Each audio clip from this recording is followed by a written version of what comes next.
Hey folks, Jimmy here, aka Palette of the Dead. Welcome back to the channel and welcome to the latest issue of Warhammer Age of Sigmar Stormbringer magazine.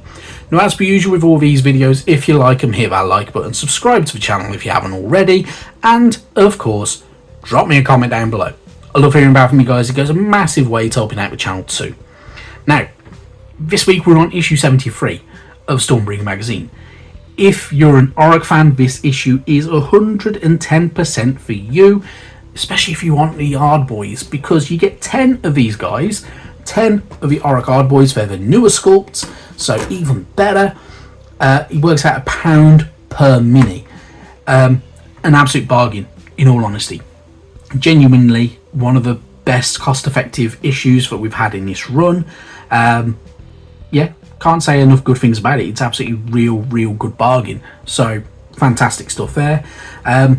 If you're in Australia, New Zealand, US or anywhere like that, when you can pre-order this issue, if you're an Auric player and you want more of the Ardboys, make sure you're pre-ordering multiple copies, because you can get a real big army of Ardboys for cheap, or cheaper than buying them directly from GW anyway. But yeah, really good stuff and fantastic stuff as well. So happy days. Right, that's the mini side of things out of the way. Let's go on into the issue. So obviously we're on issue 73. We haven't got many issues left. We are first travelling over to Akshi, of course, because of Realm of Fire. The Realm of Fire is awash with danger and chaos. Warbands devoted to Khorne, the Blood God, hold sway over the lands, and demons run amok, revelling in the destructive energy of the realm. Only the cities of Sigmar hold out against the darkness and provide Sigmar's faithful with a precious refuge from the carnage. The faithful who defend the cities of Sigmar from danger must carry a huge amount of equipment to war. Some of the most vital soldiers are armed with fusel cannons, thick steel tubes that belch fire and shot at the enemy, but which weigh as much as a cart axle. No less heavy is the soldier's armour and other equipment. Each soldier carries a passive, which is halfway between a shield and a firing tripod. This thick slab of wood and iron offers a stable firing platform for the weighty fusel, but it also protects the soldier from the assaults of the enemy. So, if you've seen the Cities of Sigmar, obviously they do carry the there are the fusel handgunners and such like, and obviously you have the good old Auric Warhawk and such like that, or Ogre Warhawk, that's one. Yeah, I like the Cities of Sigmar. I think they're really good units. I have a bunch of them that haven't still painted. So yeah, they're really good, and obviously some of the shields are pretty cool. They look pretty nice. They have a nice big patch area where you can do your motif or use one of the transfers for the motif and such like on them. And yeah, they're really good. I do genuinely like the Sigmar. I need to get around to actually painting them up at some point. Anyway, moving on. Obviously the good old Cities of Sigmar have different colour schemes depending on which city it is. So for instance, you have Hammerhal Aksha, which generally has that red shield and yellow tabard over the top of the armour. So they look pretty cool, and they have that icon with on the shield, and it's obviously a city of industry and a city of war. And some associate its prolific forges, which turn out many of the varied engines of war that are used to bring Sigmar's justice to the burning realm, and they look pretty badass at the same time. Then you have Tempest Eye. So Tempest Eye is located high in the Titan Spear Mountain. It is a bulwark against the threats of the sky in the skies, and Skyfaring Dwarden of the Iron World work closely with their natural allies, the Cadron Overlords, to guard against aerial threats. And it has obviously, it's got a bit of an eye for its motif because it's Tempest Eye, isn't it? You know, and they have their own colour scheme, which is also slightly red. It's a darker red, kind of like a maroon red kind of shield, but only a white tabard over the top of the armour. And then you have Hallowheart. Hallowheart is perched atop a towering spire of basalt that rises from the shimmering abyss. We're not going to speak. The city has a deep tradition of mining, and much of a city's wealth is derived from its sale of arcane stones, particularly Emberstone. So Emberstone is the realm stone, that's the word I was looking for, and they have a blue motif and white. Generally, I like all of them. I do like all of them. Personally, for me though, I prefer a certain city over others, but you know, it's up to you. If whatever city you want to go for, if you do go for Cities of Sigmar, can make the difference. And each of them generally have a unique rule set, but Cities of Sigmar are really cool. And one of my favourite armies. I just need to actually get around to doing all of mine for once. But yeah, one day, you never know. Anyway, moving on, you got your Ardboys page. So obviously you get to give them their background. You get a nice image of all of them put together, which is pretty cool. And they have, of course, the hard as iron kind of role. And they are pretty hard and tough and such like. You get to give them their tactics, doing your dice roll for them, and you can give them their unit name. Yeah, they're generally pretty cool and pretty nifty. You do have some interchangeable parts when you're building your Oryx, so it's up to you how you want to go about building them. You can go with them good old, just having them sticks if you wanted to, the good old stickers, the spears, the different heads and such like, and you know, a few other bits and pieces as well that are interchangeable, so like some of the other hands and shields that may be carrying and such like can be changed around, which is pretty cool. And one or two of them can carry just a sword on its own. In fact, all of them can, I think, maybe, I don't know. I haven't really examined these sprues very much, so there's a couple. There's a couple that just look like normal swords if you wanted to, if you really want to.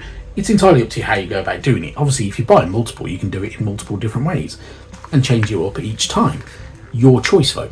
But otherwise, when you're building it up, it's fairly straightforward. There are probably more parts to these than you would expect, with them being Oryx, but they're pretty cool. My personal opinion though is do them in sub-assemblies.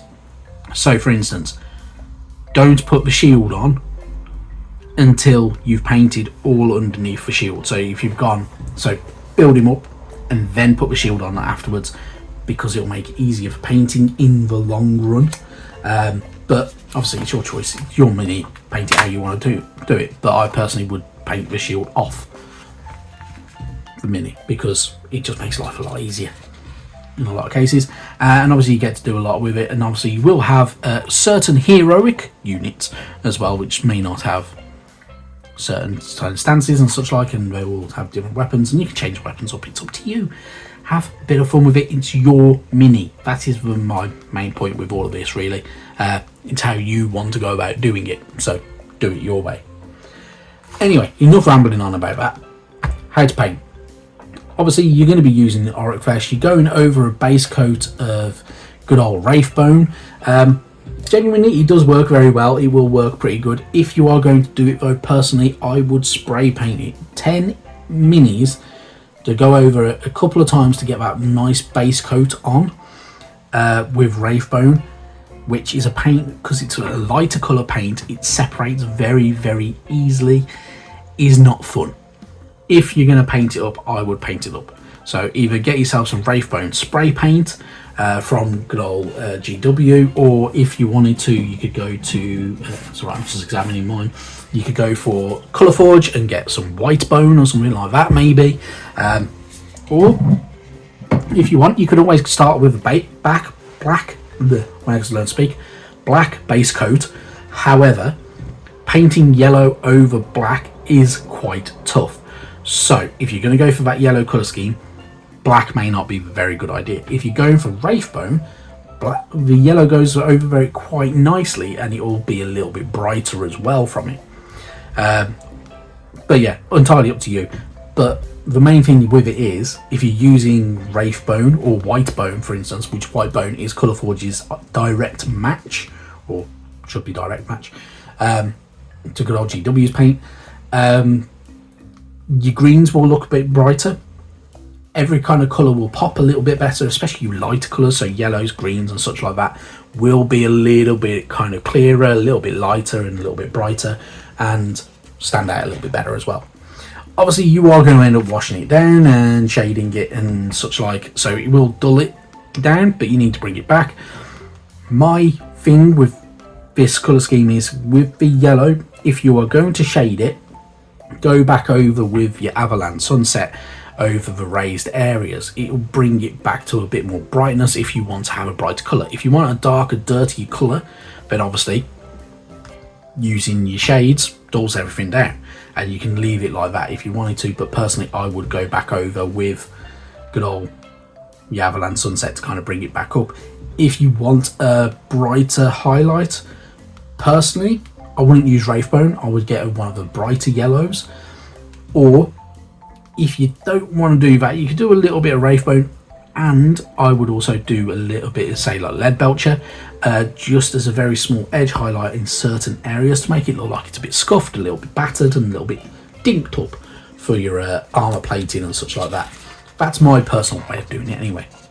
But otherwise, when you're done, you're going to have something that looks like that, which is pretty cool and pretty badass, and they do look pretty cool as well. And obviously they just don't have a lot of armor on the back because, you know, the Aurochs, they're always charging into battle, they're not running away from it, are they? So anywho, you've got your War Scroll for the Oroch Ardboys. Obviously the War Scroll will have some slight differences to the new edition, which obviously comes out on Saturday. I've not double checked which is what are available at the moment on Warhammer Community, but there are a load of downloads for your different, they're releasing every kind of like updates as downloads for the new edition. So, and you've been able to start getting some of those already, so it might be worth having a look at them to see what changes they've made to your army of choice. Anyway, you get your tutorials, so you can use these as a basis to kind of get your way going and to kind of get your understanding in of how these work. But yeah, they're pretty cool, pretty nifty, quite fun. Then moving on, we've got our battle plan. So it's the Last Stand ambush at Root Stomp Bluff, and you're using 3 heroes, 5 troops from either your Alliance of Order or Alliance of Destruction. That's pretty decent still. You can, so for instance, if you're going for the Alliance of Order, you can utilize your Bastion Carphalos from last week. You can use your good old Cadron Overlord, Arcanaut Admiral, and such like. You can kind of build it that way, you can do it that way, and obviously for your Ardboys you can use pretty cool stuff. So you've got a choice for how you want to build your army up with these, which is always really, really good fun. The kind of deployment, fairly simple. You're using destruction from both sides, and your order territory is in the middle. You have 4 control points, so you want to keep hold of those if you're the order player. So you might want to get a unit on as close to them as possible, so you instantly have them from the off and then try and defend them over time, and yeah, have a bit of fun. But yeah, pretty cool stuff, and you know, why not. Then we have a pull-out section for this week as well. So the pull-out section is all to do with core tactics. So obviously we get near enough most of the rule book here. A lot of things will have changed for the new edition, so do not worry. But you get to do things, find out more about your heroic actions, the command phase abilities and such like, and on the inside itself, a bit of enhancements for your things like your Engine Master, Arch Revenant, such like, and obviously for War Chanter, which we get soon, Loon Boss on Giant Cave Squig and all that type of good stuff. So yeah, pretty cool stuff. It's pretty decent. Obviously a lot of it's going to have slight changes to it, so it is what it is. But yeah, anyway, pretty cool stuff. Then obviously next week. So next week we have our last piece of scenery, the Guardian Idol. So it is entirely up to you how you want to go about painting it. I have painted mine. I will post a picture on social media somewhere about it, and I've painted it up in the way that I've chosen to paint it. You may choose completely differently. It is entirely up to you. The week after though, week 75, the War Chanter, which is a pretty cool mini as well, so really, really good stuff. It's obviously a bit more of a mage type character, so pretty cool. And obviously this weekend is Scaventide weekend, so it is the release of the newest edition. I've all got mine on pre-order. There are places that still have them available, so if you're thinking of getting it, order it from a third party. You'll save yourself some money, whether you're going for Element Games, Goblin Gaming,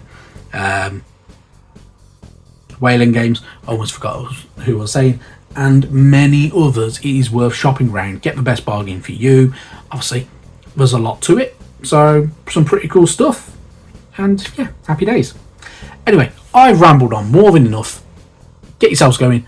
Thank you very, very much for watching though, and I will see you sometime soon. Bye bye now.